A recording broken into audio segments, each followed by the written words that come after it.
Hey, everybody. Hey, welcome back to the 53206 cast. I'm Alex. And I'm Meg. And this is a podcast. Meg, I for, I don't know, 2 years, we're coming up on our 200th episode of the podcast? Really? Yeah, we got like 15. We're going to get to it by the end of the summer. That's exciting. So maybe we'll do something big. Or we'll just forget, and then all of a sudden I'll look up and I'll go to number it to post it, and be like, oh, this was 200. It would be neat, since we started this podcast in August of 2020, right? Yes. It'd be neat to get to 200 by then.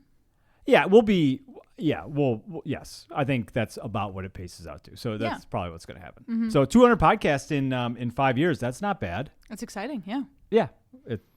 Not bad. I think statistically most podcasts don't last more than 10, so... There you go. Great job. So we did it. But Meg, like for 2 years now, I've been like, I like the tagline for the podcast, which I'm not even remembering right now because I've been so focused on like, I want a listener to be able to tell another listener what they gain from this podcast. Yeah. Right. And so, I'm throwing around things in my head like, we dive deeper into the social justice issues around inner cities. Yeah. Something like that. Yeah, maybe or workshopped a little bit. Yeah. Yes. Yeah, for sure. Workshop. But that's the purpose of this is to, so we all, since 2020, when we started this podcast, people overwhelmingly, and we know because we've lived through that, overwhelmingly they now, when they think about the inner city, injustice is tied to the inner city. There's a mindset shift. Yeah, those two things are have a correlated relationship. Yeah, poverty and injustice, those two things are related. And they see that, and especially when you say something like, well, this is the poorest zip code in the state of Wisconsin, one can assume that, there's like probably a lot of injustices that have taken place or maybe continue to take place. And as somebody that would be socially justice-minded, somebody listening to this podcast, you would then think, okay, well, I want to learn more about the injustice. Yeah, and what I can do to help. Yeah, just like somebody that is an environmentalist wouldn't hear one fact about, say, something like climate change and then assume that they have now learned everything about climate change, right? Like when you are in tune to seeing injustice, you, I hope, would have a natural inclination to want to learn more about the injustice, right? And I think something like just relating to that, something that we talk about a lot is like how like poverty and injustices, specifically in our area, and just how the world views this area is like a knot. And so there's like all these different things that like go into the knot. And so when you untangle one, you actually find a lot more. Yeah. So like, for example, you could say injustice. Well, injustice exists because of inequality. And that's like those two things, again, would be somewhat synonymous or tied together, right? And Meg, I've been thinking about equality or inequality. Okay. Remember, I used to be a math teacher. You did. And I would teach people about inequalities, like the less than or greater than. Oh, like symbol. the little the alligator. Yeah, which one is the alligator? The alligator is trying to eat the one that has more. Okay, always. That makes sense. So it does. It does make sense, right? I didn't learn that until probably I'd already been teaching for like 10 years. Oh, that's the only. Like, and I was like, oh, that makes sense. If the little symbol is an alligator, the alligator wants more. Yeah.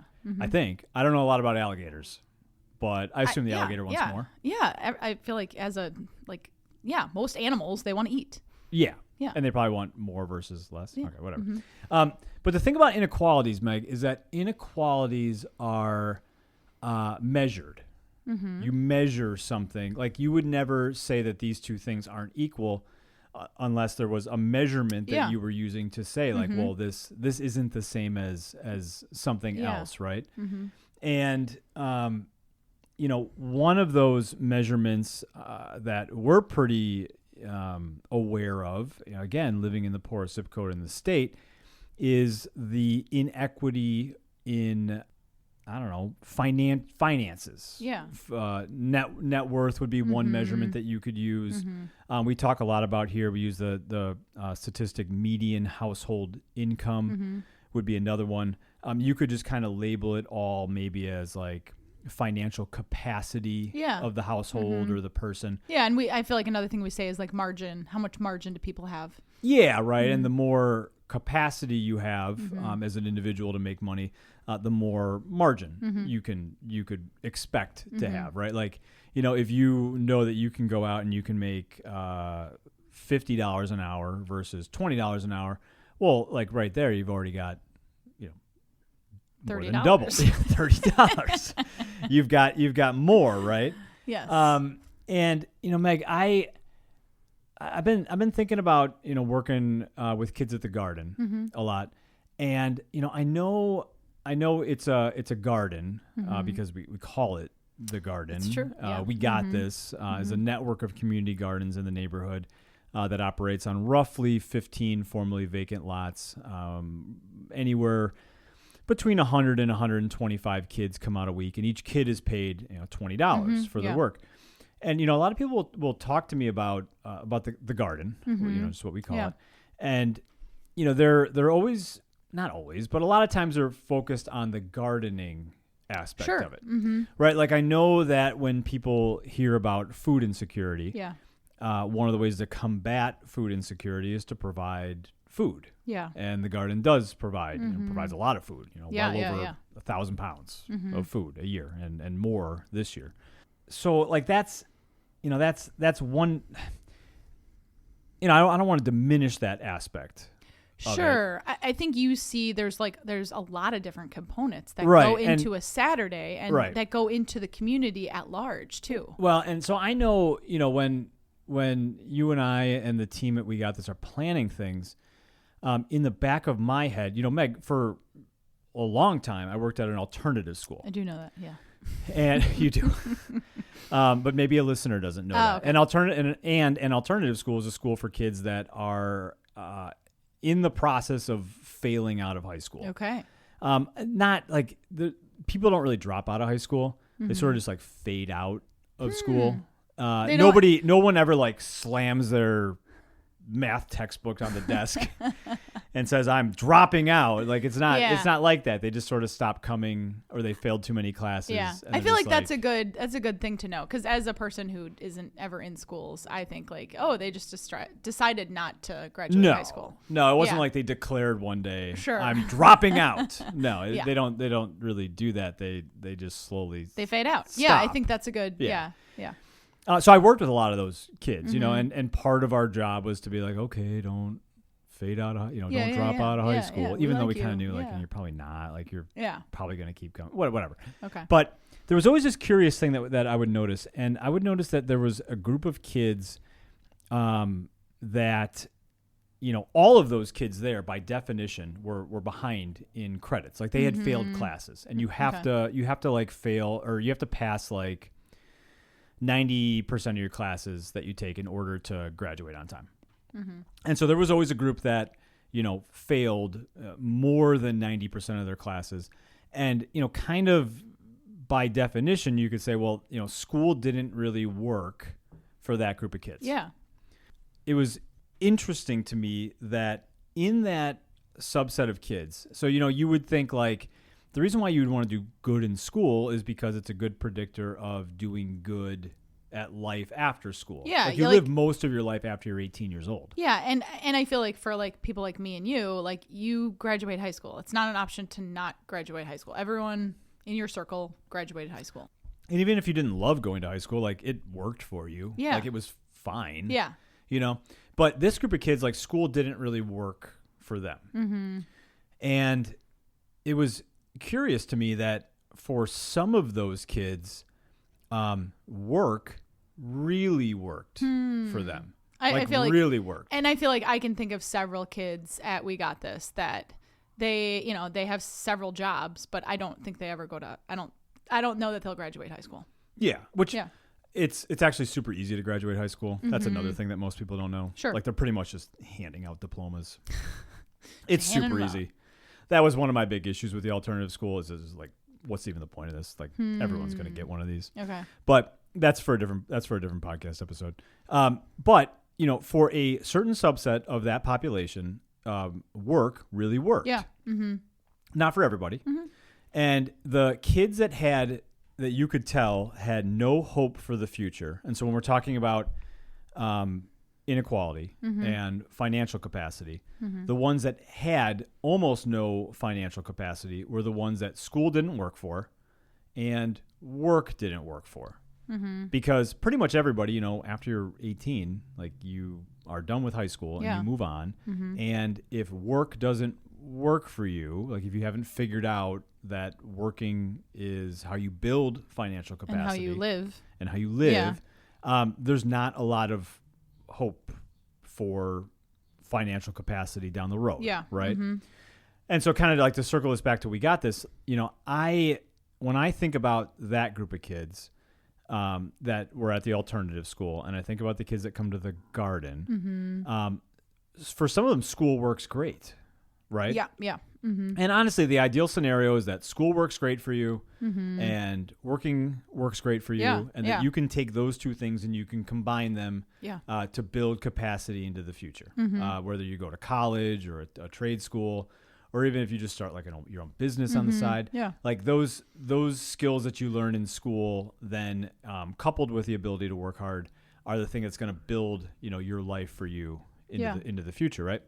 But Meg, in our neighborhood and in other neighborhoods with high concentrations of poverty, there's like data that schools have, and you can in Wisconsin you can look at the data for pretty much any public school, even the charter schools. Typically, you can look at the data for.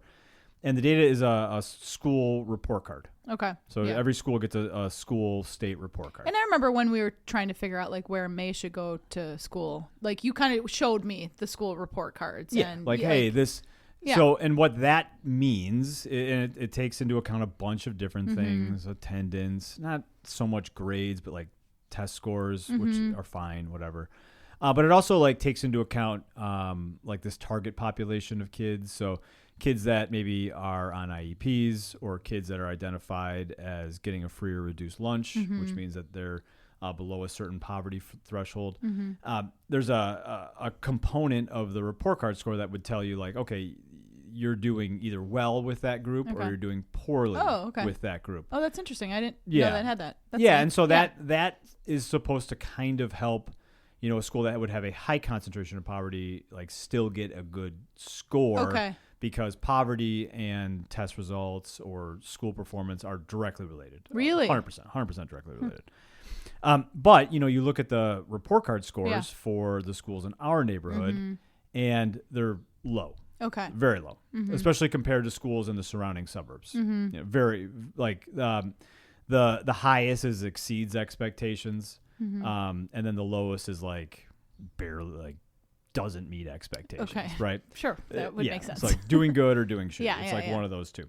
But you look at the scores, and a lot of them are very low. Okay. Very low. So you could make the assumption that school isn't working for that group of people, right? Yeah. At a rate that you would say it is working for a surrounding suburb. Like the school report card for the Whitefish Bay district was like 99 out of 100 or something. Okay. And then I remember just from working on the book, like North Division's score was like 24 or something. It was like that's real different. Huge, a huge gap, right? Yeah. And so you'd say, okay, well, school's really working for the kids in Whitefish Bay, and it's really not working for the kids that go to North Division. And so, why we started talking about this was that, if you care about injustice, you look at those two things and you say, well, that's not right. Yeah. Right? And sure, you could put a bunch of money or resources into school, or if you were saying, well, if these scores are a predictor of financial capacity into the future, well, maybe there's some things that we can do to make work for kids. Okay. And so when I'm talking to people about the garden, I've really shifted my, I'll say, oh yeah, we got a lot of tomatoes and we got a lot of cucumbers, and like all that stuff is great. Yeah. But the thing that I'm more focused on is giving kids their first experience at work, and then having the entry point into that be very smooth and easy, and allowing a kid to fail a little bit, a nice little safety net, so that when they're done in the summer, they've seen that work. No kid is ever, no 14-year-old is ever going to sit down and write in their diary, "Dear diary, work works for me." But, sure. Many of them will leave that experience and say, the feeling that I got for doing these tasks when I received my payment for it, that works for me. Yeah. And I want more of that. Yeah. And, if we're the type of people that care about inequity, that is a good strategy, or a good inroad to helping build financial capacity into the neighborhood in the future. Yeah. Yeah. Yeah. Yeah. I feel like it just makes me, today we worked at the garden, we worked with some of the student leaders, and, as we were, saying, giving out the money to the kids, I think they just really were excited. And, one of them, specifically one of them last week, she made $50 because she had been working for 5 hours. Sure. And she did an incredible job. And she's in 7th grade.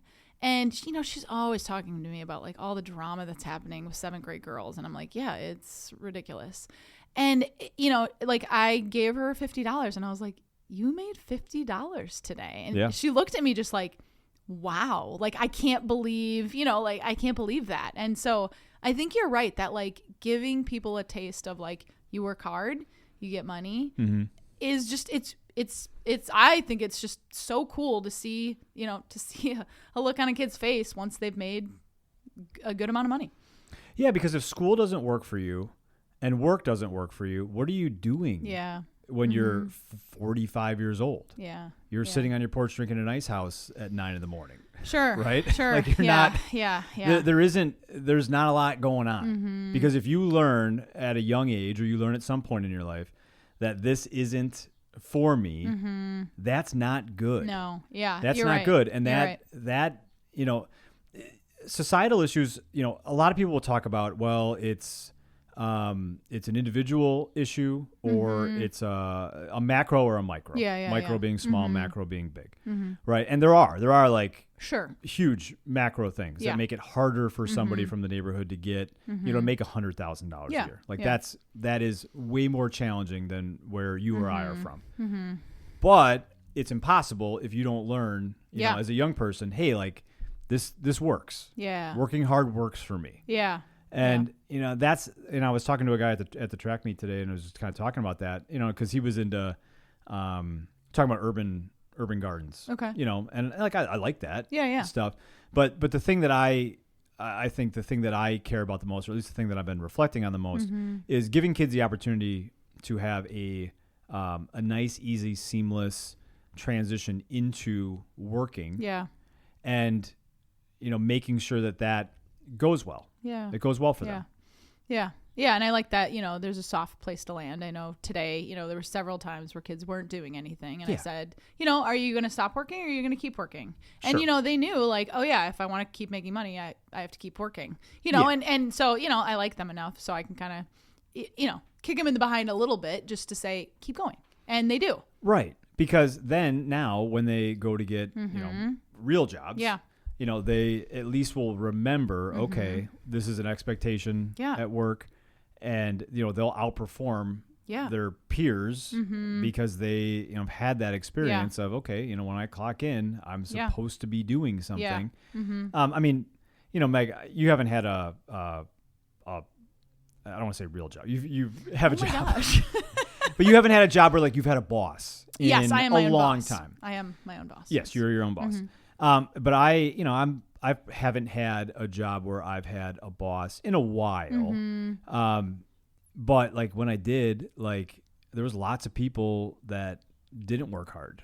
Sure. And you're kind of like, what are you doing? Yeah. And those people, didn't, there's actually like real consequences. Like if you don't work hard, you're not going to get the raise that you think you deserve. You're not going to get promoted into something else. Like you're going to be a liability to the company more than you're an asset to the company. And they're going to get rid of you. And they're going to hire somebody else. And I feel like most of our listeners would agree with this, that people in our neighborhood, the kids in our neighborhood, probably have to work a little bit harder to get a job and to keep that job. And so I think just them going in to do it, having that really good work ethic is incredible. Yeah. So if we can find, and this, when you and I, Meg, are thinking about, what are the things that we want to invest our time in, besides just, you work to make money to buy eggs, flowers, whatever, whatever you're doing to more gardening things. But like you and I work to buy food and health insurance and, pay the We Energies bill, which I need to remember to do. But, beyond that, it's like, okay, well, what do we want to spend our time doing? And, having lived in the inner city for 20 years, we don't like to waste our time. Yeah. And so, that's one of those signs to me that tells me, okay, giving kids that work experience, like there's a lot of work that goes into We Got This, that prepares, basically like setting the table to allow kids, to have that. And, when I think about all of the work, because, the garden program is going to start on June 7th. When I think about all that work, it's like, okay, well, that's all that work that doesn't necessarily, lead to working directly with a kid on a set, like stuff we're doing in December. Like, whatever we're doing in December for the garden. That's all in preparation to give 125 kids a week the opportunity to have, a job, a very small job. But, so that's, that's kind of what I've been thinking about. And, that's good. I appreciate I sketched out this podcast episode while we were in the coaches meeting for the track meet today. That's really funny. Because it's like normally just like 15 minutes of getting told what we're doing wrong. So it's fine. And then you texted me like, hey, well, let's do a podcast. I have an idea. And I was like, what is it on? Like, I'd like to maybe, it's fine. You always think you can get the next one. Yeah. Meg, you got anything to plug? It's time to go. I think the only thing to plug is We Got This is starting next week. So if you want to come, if you want to volunteer, if you want to give a donation, learn more at wegotThisMKE.com. Yeah. And if you listen to this and you're like, oh, that's one of the reasons why this thing exists. Because, Meg, I remember there was a group that was very kind, and they were doing something for the garden. And I think they were interacting with a couple of kids that weren't from the neighborhood, and they were a little bit confused about why kids would get paid to work in the garden. And if you're a listener, I hope that we've at least like sort of been able to a little bit describe why that's valuable and why somebody might see that as an act of what's the opposite of injustice? Justice, I guess. Maybe? Yeah. But somebody might see that as like, okay, like I get it, like giving this kid this work opportunity. Like when I donate my $20 to We Got This, that pays for one kid's work opportunity.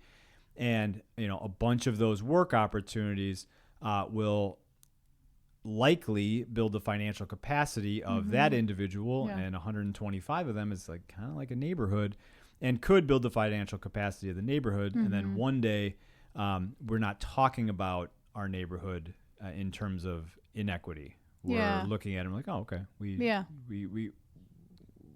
it.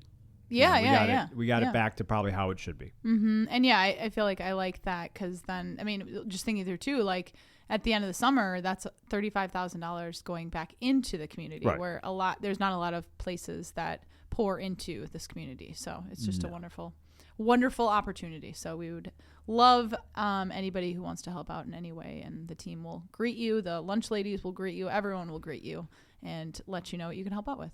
Yep. All right. Well, thanks for listening, and we will catch you next time. Bye.